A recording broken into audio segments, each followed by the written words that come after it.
It's game day for the Charlotte Hornets, and I think now the roster is finally set. Now it is, with Ish Smith coming back. Anyways, we think so, and they're going to play the Atlanta Hawks. We'll give you a preview and one big thing on all of the Charlotte Hornets players today on Locked On Hornets. You are Locked On Hornets, part of the Locked On Podcast Network, your team every day. In a minute, cuz we live.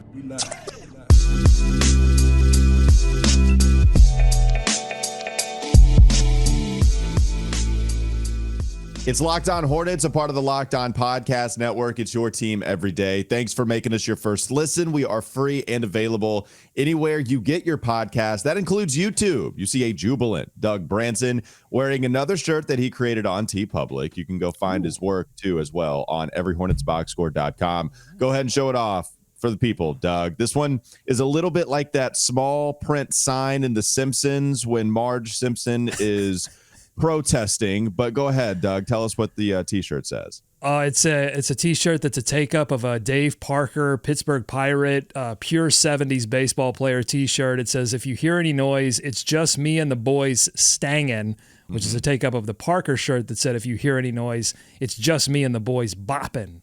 So there you go. TeePublic. So you can get that and your More Thor T-shirt on TeePublic, and your text on his subtext, and your Hornets content on his sub. I don't even know what it is. Sub whatever the hell. Every Substack, man. Listen, Substack. The hustle game is strong. There's a lot to cover with this Charlotte Hornets season, and there's been a lot that's been happening in this offseason too. And so I've been working hard. No, there you go. All right. I'm not working as hard, but you can still check me out on radio, 12 to 3 WFNZ every weekday, where today I'm going to be working pretty hard. ACC tip-off, going to be talking to about 8 ACC guests today. Wow. It's going to be crazy, especially with the Charlotte Hornets. And then I'll be hosting post-game on WFNZ after Hornets and Hawks are done. So check me out there if you want to listen to the old radio like Grandpa used to do it. Just go to 92.7 FM. Don't turn that dial. Don't do it. All right, so we lied yesterday when we said the final roster was set. We didn't lie. And we lied basically within, I don't know, it was a couple of hours before it was proven to be a lie. When the Charlotte Hornets announced that they were bringing him back, Doug. They're bringing Ish Smith back. Wow. Now, yep, 14 years in the league, 14 years in the NBA, and he's played for the Hornets before. He played for us a couple of years ago. And now he's coming back after we had talked about this team needing some backcourt depth. Edmund Sumner, who we didn't lie about. We said that he was probably on the roster temporarily. Well, not as temporary as we thought, but or maybe a little too temporary, more so than we thought. But Edmund Sumner waived. Ish Smith, he comes aboard. What do you make of the move?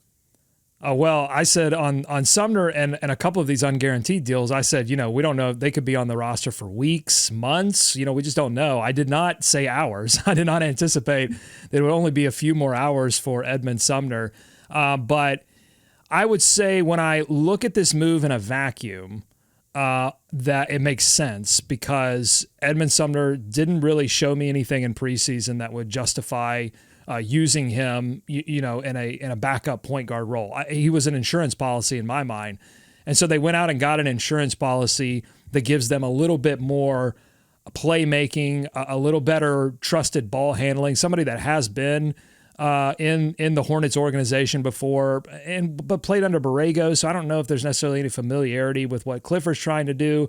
I don't know that they get an advantage there, but it's somebody that the organization knows and trusts. But he was also on the verge of retirement by his own words. Ish Smith was on SiriusXM NBA right after the news broke from Shams. I don't know if it was like a fake coincidence or a real coincidence that they had Ish Smith on the show. And he said, he was spelling out the word retirement and he was on RETI, and then the Hornets called. So that's what you're getting. You're getting another insurance policy that probably, I would be surprised even tonight or these next 10 games if he gets really any minutes, unless there is an injury. I think they're going to depend more on Terry Rozier and some other players to do some ball handling duties. Well, we liked Ish Smith. It seemed the approval rating was high when this news came across for the Hornets fans. We liked him. Strong feelings. Like you have to be careful because I don't think Ish Smith. I think Ish Smith does bring some good qualities, but he is a player that was on the verge of retirement. So this isn't like a earth-shattering move for the Charlotte Hornets. Oh yeah, like I'm not. I hope that's not where I was going. It is not. It is not an earth-shattering move. But I'm just pointing out that the approval rating, people loved when this news came across their timeline, because Ish Smith, you do have the strong feelings. He is from North Carolina. He did go to Wake Forest. He played high school basketball at Central Cabarrus. So the fact that he's here, and also I actually think he was just pretty good a couple of years ago. It doesn't mean that's going to happen again, but solid at the back end of your rotation, emergency point guard minutes. Ish Smith was good a couple of years ago. So we'll see if he has any of that left in him, but we know that this is not the strong suit of the Charlotte Hornets team. And the fact that you got rid of Edmund Sumner for a grown-up in the locker room, we've asked for more leadership. The guy is great with LaMelo. LaMelo did talk about how much he liked Ish in the locker room. So I have no problem with this move, the fact that they made it, even if it is late, before the next day you have to play a regular season game.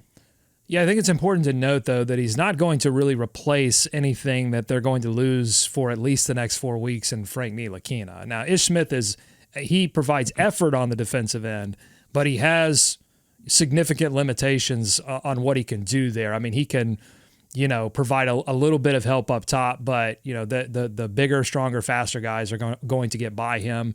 And he doesn't have the length like Frank Ntilikina offers you. He's not, as Steve Clifford said, one of the best pick-and-roll defenders in the league and one of the best defenders on the team like Frank Ntilikina. So, with Ish Smith, I think you are looking for pure playmaking, a little bit of shot making here or there from inside the three-point arc, and, a guy that's going to at least pay attention on the defensive end of the floor. Yeah, like rim pressure kick out is what I'm looking for from Ish Smith. And if he can get by his guy at this age, rim pressure kick out, create some space a little bit, make smart decisions, that's what you're looking for the old guy. All right.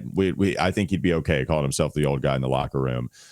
So here we are trying to figure out the 9 and 10 man rotation. If Steve Clifford is going to deploy that, who are 9 and 10, Doug? Does Ish Smith crack that 10-man rotation? Yeah, it's interesting to kind of take a look at the names that are going to be available to him as he puts together his roster here, his rotation for Game 1. And here are the 4 names that I feel like are available. Now, Bryce McGowan's is doubtful for this game, so he may be available. With the Hornets, doubtful can sometimes mean you're playing, and probable means you're out. It can get a little flipped upside down. But I'm going to assume McGowan's is actually out with that ankle injury, won't play, because if he is available, I think he slots in as 9. But here are your names. Ish Smith, who hasn't played for the organization under Clifford for a few years and literally just got here. You've got Leaky Black, who did not play a single preseason minute that I can remember. Amari Bailey, who was the end of the bench and played a few preseason minutes, but when games absolutely didn't matter. And then you have Nick Smith Jr., who did get significant time in the preseason and showcased good shot making, but also some serious issues with passing and ball handling in general. So who are your? I'll kick it to you, Walker, first. Who are your 9 and 10 of those 2 players? There's your depth issue, by the way. If you needed it illustrated, when we talk about Hornets have a depth issue, Clifford's not going to go 8. I don't think he's going to go 8-man rotation. I don't think he's going to kick it back to the 90s and play guys 37 minutes Game 1. So he's going to have to pick at least one of these guys to play, and maybe 2. Yeah, I mean, so I'll throw Leaky Black out. There's just no evidence to suggest that they would go to Leaky Black, especially with some forward depth that they have. If you're trying to put him as a 2, even then, I don't think you trust him enough. You didn't play him in the preseason. So I'll take Leaky Black out of there. Really it comes down to Amari Bailey, Nick Smith, and Ish Smith. I'll go Ish, and then I think I got to go Nick Smith Jr. I know Amari Bailey's interesting to me, Doug, because I think total he played 13 preseason minutes, and when I made that comparison, Nick Smith Jr. played 13, he played 11 compared to Amari Bailey's total 13 in just the one game. So they clearly played with Nick Smith Jr. a lot more, but he's not the defensive guy that Amari Bailey is. So that one's tough, but if I had to choose, I'd go both of the Smiths. Give me Ish and give me Nick Jr. I think what you said made a lot of sense. I think Nick Smith Jr. is, to me, almost a guarantee, because if you look at the bottom of the rotation for the Hornets, it's Nick Richards, it's JT Thor, it's Brandon Miller. That's your 5, 6, and 7. and I'm missing one other player. But I think there's plenty of defense among the players that are going to come off the bench already. And so when you're looking at 9, I think you can look at Nick Smith Jr. and say, yeah, give me a little bit more offensive punch there at the combo guard position. You can play him alongside Terry and LaMelo if you're worried about him sort of initiating the offense. Okay, so 9's taken care of. And I think, honestly, what I think is going to happen is that's where it's going to stop. I think he's going to play a 9-man rotation. I really don't see it dipping into 10. But if it does dip into 10, I'm actually going to go Leaky Black. And it's because I think it's the kind of thing that NBA teams do sometimes, is when they just throw a guy out that doesn't play in the preseason when they've got to have a guy. And Leaky Black, I think, does give you a little bit of length and defense. We don't know about the shot making, but if you're talking about a guy who's only going to play a couple of minutes, it could just give you a little bit more length on the wing. I know Amari Bailey got the preseason minutes, but it just seems like the wild thing that a team would do is just like, all right, well, just throw Leaky out there. Because they've seen him in practice. It's not like he has just been sitting the bench in practice. They know what he can do. They just didn't give him a chance to showcase it in the preseason. But I just don't see Ish Smith playing when he got here yesterday. I don't even know if he's here yet. He might not even be here yet. Yeah, no, it would be tough. Veteran is why I'm rolling that way. It's not. Yeah, Steve Clifford is different than James Borrego, so it's not even the same system. But they did bring him in. He does have some familiarity with these players. So Leaky Black, that'd be nuts to see. All right, let's go to the next segment. We can give thoughts on all these players coming up next on the Locked On Hornets podcast. Don't go to sleep on the Hornets just yet. We'll go down the roster. LaMelo, Terry, all your favorites, and we'll give you something 30 seconds or less on every single one of those players. One big thing about each rotation player and maybe even each bench guy, and even things that aren't players on the roster. Yeah, we got a lot of stuff to get to coming up next on the Locked On Hornets podcast. But first, I need to tell you about PrizePicks. This episode is brought to you by PrizePicks. PrizePicks is the most fun a lot of people have had, winning up to 25 times on your money this football season. You just select 2 or more players. You can pick more or less on their projected stats, and then you can place your entry. Testing your skills on PrizePicks this football season is the most exciting way to play daily fantasy sports. And if you have the skills, you can turn $10 into $250 with just a few taps. It's that easy. It's really simple to play. PrizePicks is really simple and easy. It can make your picks, and you can submit that entry in less than 60 seconds. They offer quick withdrawals, easy gameplay, and an enormous selection of players and stat types that make PrizePicks the #1 daily fantasy sports app. This week on PrizePicks, you can select a ton of different props, whether it be a player prop in the NFL, whether it be a player prop in the NBA. There are so many different options to choose from. Go to prizepicks.com/LockedOnNBA and use code LockedOnNBA for a first deposit match up to $100. You can go to, again, prizepicks.com/LockedOnNBA and use code LockedOnNBA for a first deposit match up to $100. It's going to be a lot of fun playing this season for PrizePicks because there are so many different options, and you can double, triple, win up to 25 times your money. PrizePicks.com/LockedOnNBA. More Locked On Hornets coming up next. All right, Doug, we don't have a ton of time because there's a lot of players and a lot of topics to get to here, but let's go down the list and let's give the people one big thing to note, to pay attention to, that we're just dying to get off of our chests. One big thing about each of these players and different Hornets central topics. LaMelo Ball, let's start there. Doug, give us one big thing on LaMelo Ball. Can his game evolve? Can he become a better, more efficient player at the rim? Can he get fouled more when he's driving, something that he was trying to work on 2 seasons ago? That's what I'll be watching in game 1. It's what I'm going to be watching in every game this season. Can he evolve his game such that, and we know he's working on it, but can he evolve it such that he gets to that all-NBA level?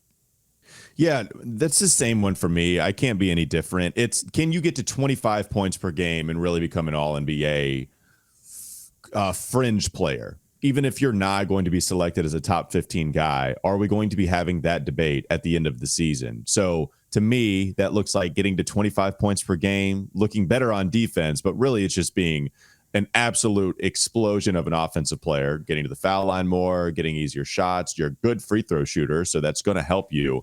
Different ways to try to get to 25 PPG. That's what I want to see from LaMelo. and we'll see if he can evolve that game that way. I'll give you a slightly different one, which is, can he stay healthy? He only played 36 games last year. He hurt his ankle 4 times, fractured it finally. They say he's 100% healthy. Also, lingering wrist injury. Is that finally 100% healed up? That'll be something to watch for LaMelo as well. Terry Rozier, all about, is he more comfortable in this role, in his usual role, like the last couple of seasons compared to what it was last year? The three-point shooting went down. Is the three-point shooting going to go up now that LaMelo hopefully can stay healthy, that you do have more help? Hopefully Gordon Hayward, hopefully Brandon Miller gets enough playing time to make an impact there as well. So just Terry going back to his role, will his shooting go up? Because it was the worst it's been since he's been a Charlotte Hornet. That's what I'm paying attention to this year. And it absolutely has to go up, because this team does not feature a ton of three-point shooting, especially off the bench, where I think Terry will get some significant minutes in some kind of backup guard role as well, babysitter for the bench, babysitting the baby bees. So, yeah, he has to shoot better. I agree with you there.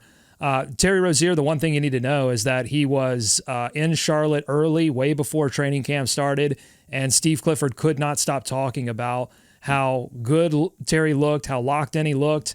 And then Terry responded in preseason by putting up some really good numbers. I thought he was the best looking Hornet in all of preseason, and they need that to carry over into game 1. Brandon Miller, from a vet to a rookie. What you got on Brandon Miller, Doug? Brandon Miller, can he shoot the ball? We think he can. Everybody says he can. We saw him do it in Alabama, but he was 1 of 13 in the preseason. He struggled to shoot at times in Summer League as well. So I'm just anxious to see him come in, get a few good catch and shoot opportunities where he's wide open, gets plenty of time to shoot it, and I need to see him knock it down. What's his volume going to look like? I'm fascinated by that. Is it how much playmaking are we going to rely on him for? And how much of it is going to be, all right, especially coming off of the bench, if there's not a lot of offensive talent coming off of the pine, then how much are you going to rely on Brandon Miller? And you know, when you look at, so how much volume is there going to be a monster difference in volume for Brandon off of the bench compared to when he goes into the starting lineup or plays with the starters, plays with LaMelo, Terry, Brandon as the 3, Gordon's getting a rest, PJ at the 4. I want to see just how he's able to adapt into both different settings, because quite the difference there coming off of the bench and playing with the better players on the roster. Next one on the list here, Doug. Nick Richards. I'll go first on this one. Yep. Is there any part to Nick Richards' offensive game other than offensive rebounding and slamming it home? So that's what I want to know. Is that you got the short corner jumper. He showed that against San Antonio. But really, is there any part to that he develops his game? I'm cool with it not being, by the way. Like, not everybody needs to become so much better offensively to help this team.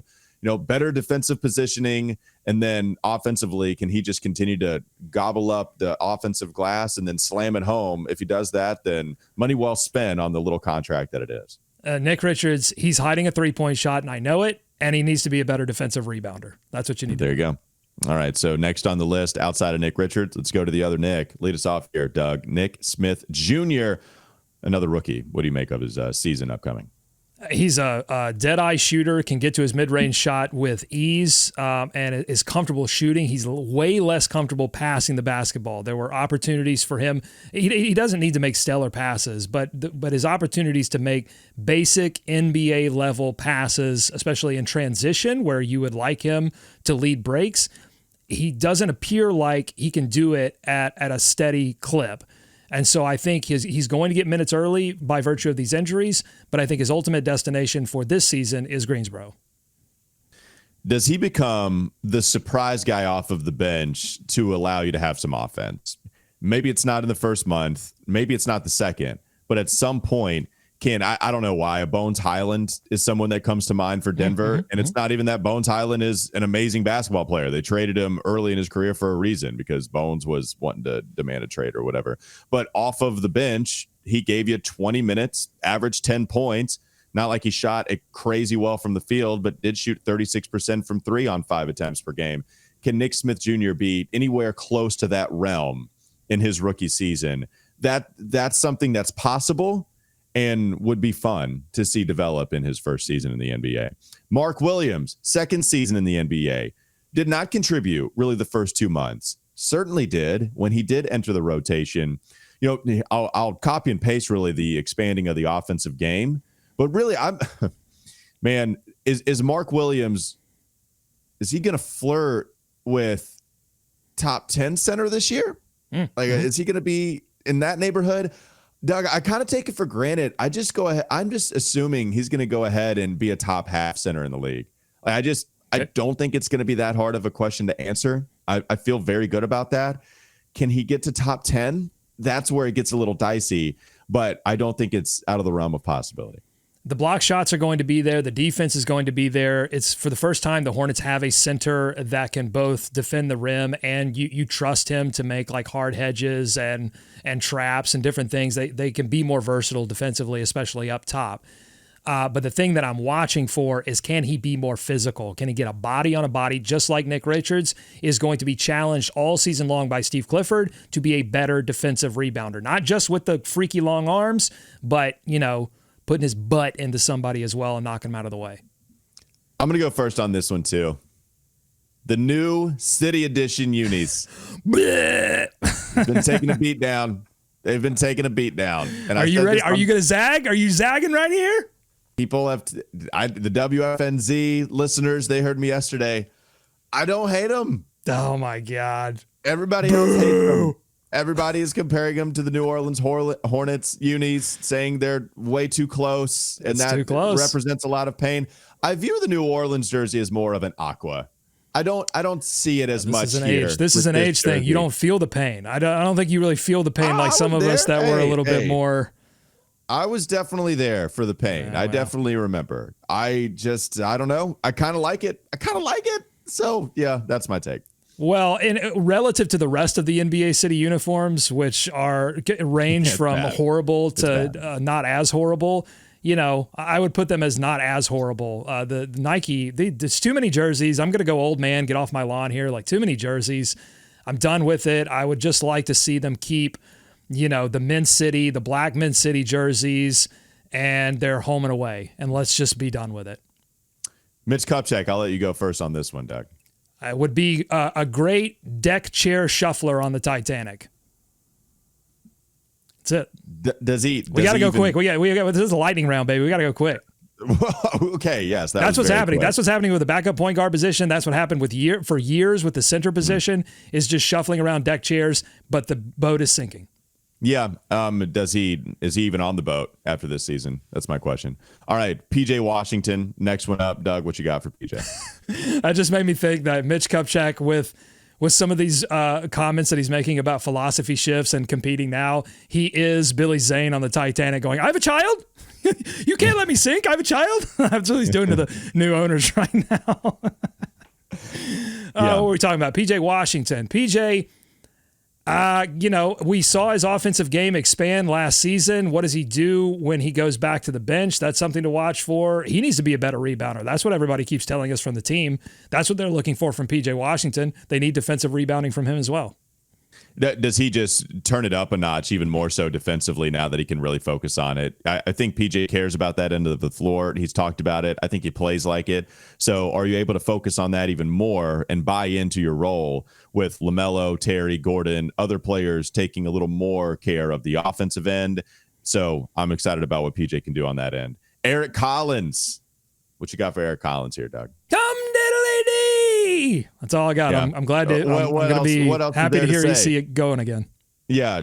Will he instantly make us or allow us to forget all of the off the court issues for 2 hours listening to happy Eric Collins? I want to hear Eric Collins bring joy into my life. Does Gordon Hayward bring joy into our life, Doug? Is that something that's possible this year? I think it could be, but we didn't get off on the best foot. He had a foot injury in the preseason that kept him out of 2 games. That's always going to be the thing with Gordon. What's his availability? And the Hornets need him to be available because him being available means that he could be tradable. If he's not available, he's not tradable in the final year of his contract. But taking all of that away, they also need him to be a more efficient offensive player than he has been the past couple of seasons, even when he has been available. Got to knock down the 3 and just generally has to put in a few more buckets than he has over the previous seasons. Does Gordon Hayward have a reclamation season with Hornets fans, and then you just ride off into the sunset? Is there one more year where you play, I don't know, 60 games? You're not out for a crazy prolonged amount of time, and then if you miss a couple games, you come back soon afterwards, and you actually help this team get to the postseason. Whether it be play in, then you go to the playoffs, and then you leave, and then everybody is okay. We end on a good note. Like, is there some reputation salvaging here? One more season with the Charlotte Hornets. I think that's possible. So we'll see if it can indeed happen. Head coach, Doug, Steve Clifford, what you got for Steve? Coaching for his life. I mean, Mitch Kupchak GMing for his life. I mean, everybody's going to be evaluated. This early part of the season, I think, will stick into the minds of the new ownership of how they want to proceed moving forward. So Steve Clifford, has been in this position before, and he doesn't have, his full deck of cards, but he'll be coaching for his life. All right. Speaking of reputation, Steve Clifford has talked about it, and his reputation not playing rookies. Man, that'll be squandered this year. Brandon's going to play a lot, and Nick Smith Jr. might. Especially if you get, we saw Dwayne Bacon start his first ever game because of a Nick Batum injury. Does Nick Smith Jr. play in his first ever game, despite having the veterans that you have and an 8-man rotation already set? Can Nick Smith Jr. sneak in there as another rookie that Steve Clifford decides to play? There's another player we haven't mentioned here, Doug. Of course, we got to mention the last one, your favorite, JT Thor. More Thor. That's the dismount. I'm not going to add anything to that. We'll move on. Coming up next on the Locked On Hornets podcast. Don't go to sleep on the Hornets just yet. We tried it out with David Walker yesterday. We try it ourselves today. Bet the Buzz, the new segment coming up next. Locked On Hornets. We debuted the segment yesterday. I thought it went well. Doug gave us a little tease on some of the things to expect. And so now it's going to be the real thing. It was the real thing with David, but now it's the real thing with the season starting today against the Hawks, tip off later on tonight. So, Doug, why don't you go ahead and hit us with more Bet the Buzz and explain to the people how it works once more. We're gonna bet the buzz. This is a new game that we're previewing or doing now. I guess we are now in it in the regular season. We're going to do it all through the regular season. We are going to draw ping pong balls that will tell us how we are going to bet the buzz, how we are going to use FanDuel to bet our way to success and success for some charities that we will be playing for this season. And the rules are really simple. You draw a ping pong ball out of the duffel of doom here, a Charlotte Hornets duffel bag that I got for a free giveaway many years ago. I've got some ping pong balls. They all have little numbers on them, and the numbers will tell us what to do. So we are leaving it up to the basketball gods to figure this out. The Atlanta Hawks are playing at the Charlotte Hornets. The odds have moved a little bit from yesterday. Now the Hawks are getting 3.5 points. The Hornets are giving that up. Money line is at 166 for Atlanta, 140 for Charlotte, and the over-under is sitting at 236.5. Walker, these are all, by the way, according to FanDuel. Walker, are you ready to bet the buzz? I am ready to bet the buzz. I can't reach that high of a note, I don't think, maybe falsetto, but I am ready to bet the buzz even if I can't hit that. And if you're watching or if you're listening and you want to check it out on YouTube, I actually have an alternate camera shot here that will show us, that will reveal to us what Walker is going to do. I'm rummaging, foraging, messing around, and I've got the ball. And it is, drum roll, okay, 21. Little KG. Boy. Who is 21 right now? Do you know? Current player? I'm awful with numbers. Who is number 21? It's JT Thor, and that means, Walker, you have acquired Thor's hammer. That means you have to. Yeah, you got to hammer the over or the under. So you are playing the over-under. You get a choice. You can hammer the over, or you can be boring and hammer the under. And so, again, that number is 236.5 for Atlanta and Charlotte. Over. Under, no defense. Hammer. Yeah, I'm going with the over on this one. Oh, yeah, that's what I'm talking about. Got to hammer that over. Love it. All right.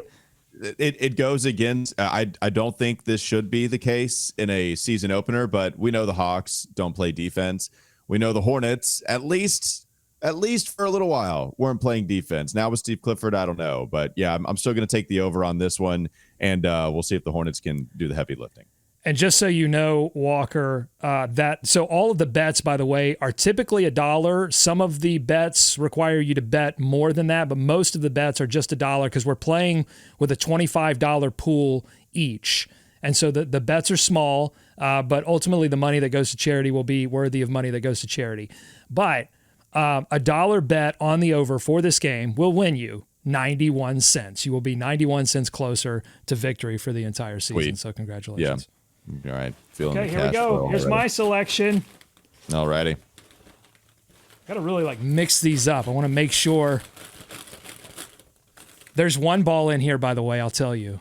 If we select it, it's bet all your money. It's called Ball In, and the ball has the La France, not La France, as I thought it was. I tried to go Gastonia on it. It's La France, and it has that logo on it. So if I pull that, it's all 25 big ones. Already. Going to go on the Hornets on game one. That would be pretty nuts. Here we go. Would love to see it. All right. JT Thor, move over. What is this ball coming up? It is one number more, 22. Right in sequence. Ooh. You know what this is? Was Wayne Ellington 22? No, Brian Roberts was 22, but it's not that he was the deuces, but it's not Brian Roberts. It's perfect. It's the perfect ball for me to draw on game one because 22, of course, was the number of our saint, Lord Byron Mullins. And that means I'm going to do a Lord Byron's parlay.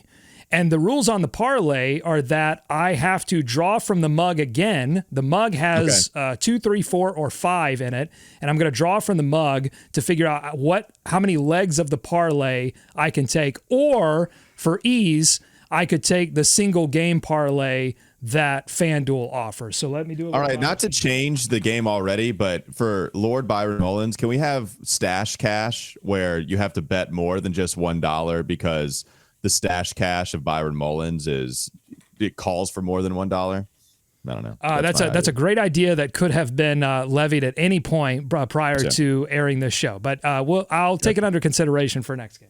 All right, thank you. That's all I asked. And the number is going to be The trash stash cash. a 3-leg parlay. So if I want to take a 3-leg parlay, I'll do that. I'll do a 3-leg parlay. I'll go Charlotte to win the game. I'll go over. Yeah. I'll take the over as well. And let me go back Is to there my a prop? Yeah, I was going to do a prop. Yeah, just for funsies. So let's go to the FanDuel screen here as I figure out how to navigate all of this stuff. Let's see if I can get rid of the bet slip so that I can go back to this game. Okay, so here, LaMelo Ball. I'm going to go first. I could do first basket. LaMelo Ball's plus 600. You know what? That's what I'm going to do. I'm going to go full Charlotte on this. I'm going to go parlay here. Charlotte to win, take the over, and LaMelo Ball scores the basket. It's a plus 600 on that bet. So I'll put that parlay together and let you know how much money I stand to win. But there you go. Wow. Bet the buzz. That is what do you think about my parlay? It's a parlay. It is a parlay. Whew, buddy. All right. LaMelo, I like a first basket parlay. We know immediately if you have a chance to win this thing or not. So love that. And that's for the entire game. That's not just for the Hornets, by the way. So that's LaMelo Ball scoring the first basket. Okay, I think I can give it to you. Okay, so if I hit this parlay, I win $22.70. Plus 600. Of course. I knew it was going but to be I think Hornets win the tip. It goes immediately. Look, if anybody's going to score first basket, it's either going to be LaMelo Ball or Trae Young because those dudes are going to want to shoot, right? I mean, you're going to take one of those guys. There, which of course is great. That would have been me. I would have gone PJ Washington. Okay, there you go. Bet the buzz. It's already getting crazy, folks. Already 22 big ones. That'll do it for Locked On Hornets. Thanks for making us your first listen. Make sure you check us out on YouTube now more than ever. Still listen to us on the Audible medium, but also watch us on YouTube because we're doing some fun things with that website. Make sure your second listen is Game to Game NBA. Every moment, every top performance, every result. The season's here. Now is absolutely the time as I try to get my center back up. There we go. Check us out on YouTube where I'm going to have camera mistakes. Make sure your second listen is Game to Game NBA, every moment, every top result, every top performance, all the top stuff that only Locked On can deliver. Follow them anywhere you get your podcasts. Have a great rest of your day. Hope you have a good time watching the Charlotte Hornets game tonight, and then we'll be back to recap it all tomorrow. You gotta bet the bus.